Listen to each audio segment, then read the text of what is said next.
Hello everyone, my name is Imran and welcome back to our channel. In this tutorial, we are going to talk about how to fix WordPress installation already exist issue. So let's get started. First of all, obviously you need to open your Softaculous and you can get access to it through cPanel, and we all know that. Once you are here, you just need to click on install. So if I try to install right now, you will see this kind of error and installation already exists. So how you can find that? Even though if I click it again, you can see that it will show up like that. So what you can do, go back and you can see that we have an option for installations over here.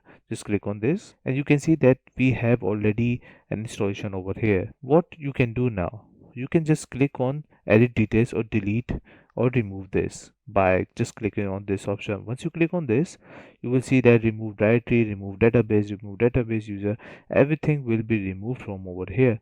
Once you click on remove, it might take some time to load up, so wait for a while. So as you can see that our installation have been removed. So let's install it again. So I'm going to go back to that page and I'm going to refresh this page right now, and after that I'm going to name the admin and obviously the password. Once you enter the username and the password, scroll down and click on install. Once you click on install, you can see that it is start installing, and let's wait for a while. And now you can see it has been installed correctly and there is no issue now.